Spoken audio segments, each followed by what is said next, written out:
Hello everyone, my name is Mike Sisk and welcome to Play Biography Part 2.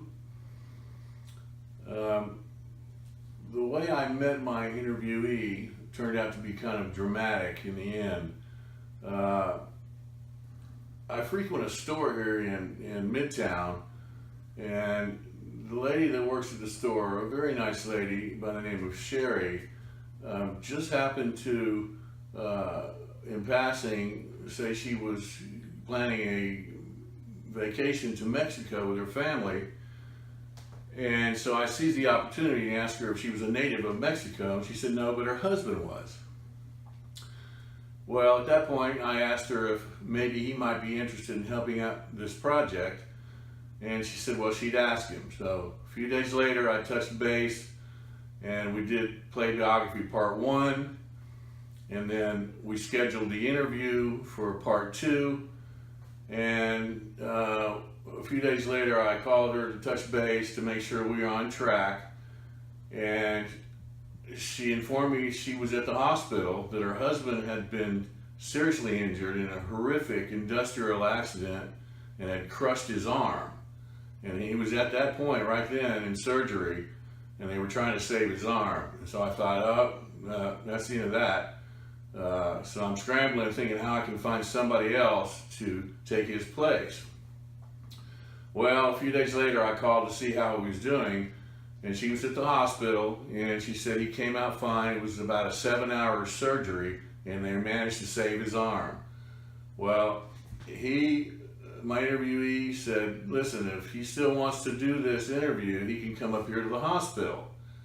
So I thought, wow, that's mighty sporting of him. And anyway, so I went up to St. John's, and there he was in the hospital bed with his arm in a cast and sling. He looked terrible, and if I were to describe to you what he did during the time that he had the accident to save his own arm, I mean, it was nothing short of heroic. One of the toughest hombres I've ever met.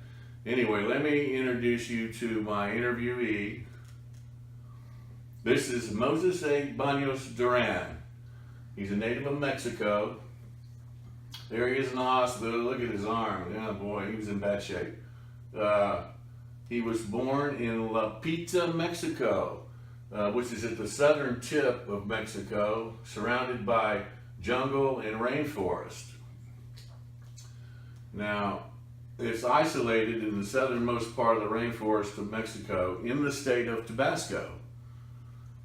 It's very hot. The daytime average temperature is 100 degrees Fahrenheit. And he grew up on his dad's ranch. And the Duran Ranch is about 15 miles outside of town, completely isolated. Moses lived in La Pita from 1977 to 1994. He graduated high school at age 15, and he immigrated to the United States in 1995.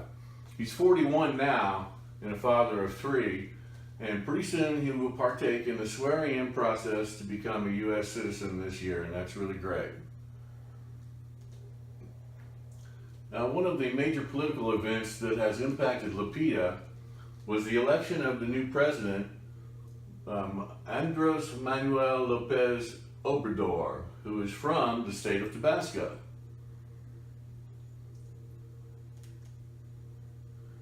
Now, some of the cultural norms surrounding play in the community are the Mexican mothers do not believe play to be an important part of a child's development. The Mexican mothers do not play with their children as play partners. And the older children take responsibility for younger children to win at play. The perceived value of play in the community is pretty much non-existent because work comes before play. Education is the main thing that they emphasize. How play in their community is representative of the overall experience of being a child in that community. As a child in an isolated setting with little disposable income, play was not a priority. Unlike an urban setting where children might have access to toys and more disposable income. They might mimic driving a bus or talking on the phone, making plans with their friends. There's more opportunity to play. Now Moses, being isolated on a ranch, his play might be reenacting farming environments, maybe driving a tractor or planting, something like that.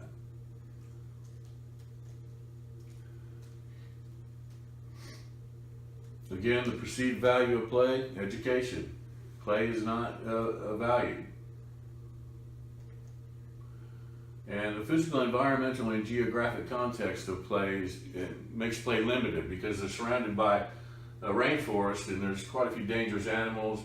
It is very beautiful there, lots of color and colorful birds, but at the same time, Moses had commented that many times while he was in town, you'd see an alligator walking down the middle of the street. So that right there shows you how limited the physical barriers are at play.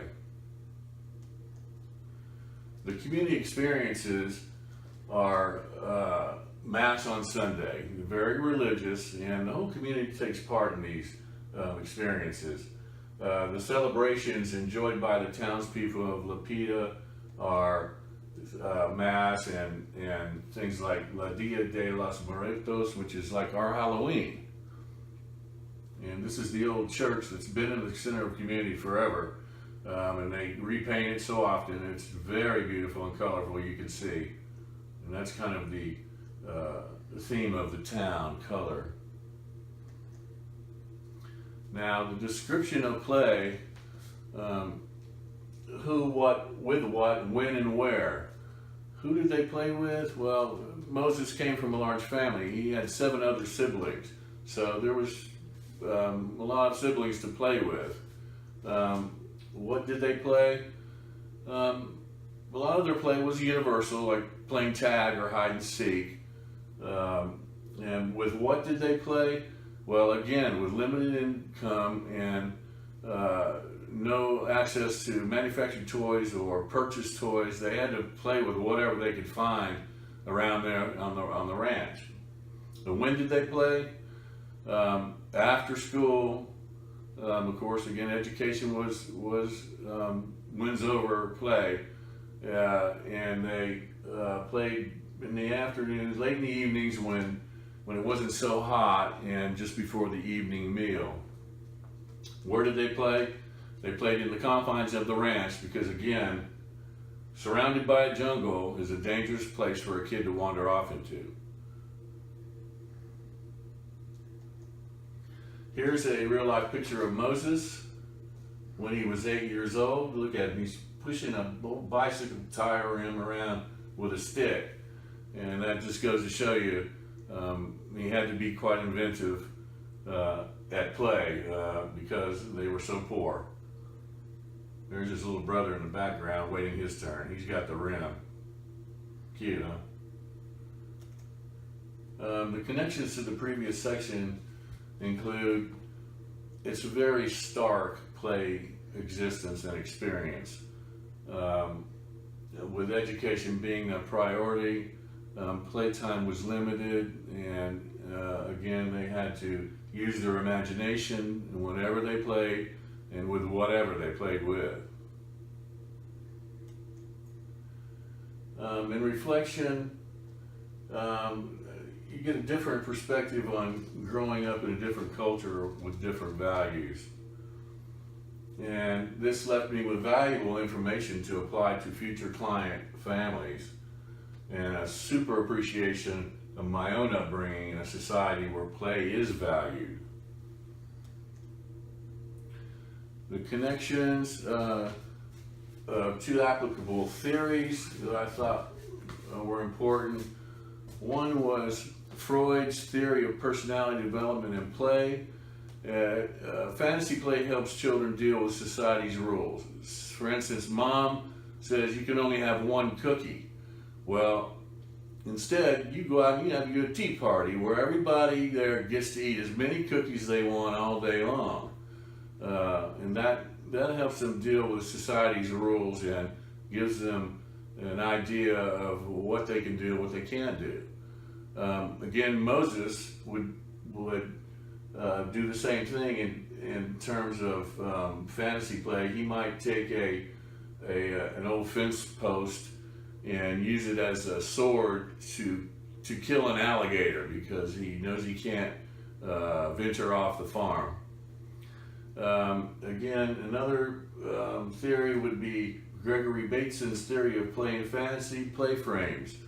Bateson's theory of play frames is signals of communication in play that all participants must agree on to be in the same imaginary world. For instance, Moses and his sisters would play house. Well, everybody must understand the rules. Who's the plays the part of the father and goes off to the farm to ride the tractor, and who plays the baby, and who plays the mother, who cooks the meal. So all those participants must agree on this to be in the same imaginary world. Comparison of our play experiences. There is no comparison to my play experience. I grew up on army bases all over the world. Here's one of them in Patrick Henry Village in Heidelberg, Germany. And I used to play on this bridge right here and next to the Rhine River, and it was a fantastic education, and I had all the advantages that I could ever want as a child.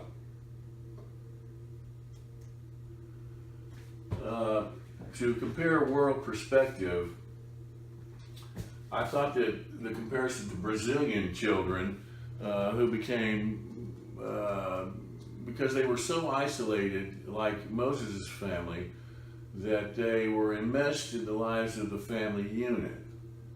Now, what that means is that their family unit became their play life, and coming from such a low socioeconomic status, they didn't have any distractions, toys, games, electronic devices, so family life became symbolic in their play.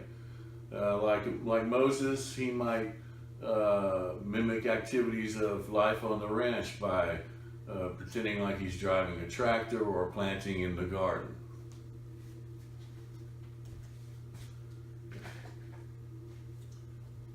Of course, my major, HDFS, hopefully will give me the skills to work with families, and this experience was not easy to come by. The first few people that I interviewed didn't seem very happy about sharing their personal life with strangers. And I contributed that to today's political climate and the sensitivity and the sensitive nature of the immigration issue and current debates. I've learned that the culture was, we all share a culture, and play is affected by cultural context. Just as the food we eat, the style of dress we have, the manner we're dressed, the way in which we earn a living, our expression of faith, the way we raise our families, all the things that humans do. The one important thing that I've taken away from this project is a profound insight into how parents view their children play, as well as how children view their play.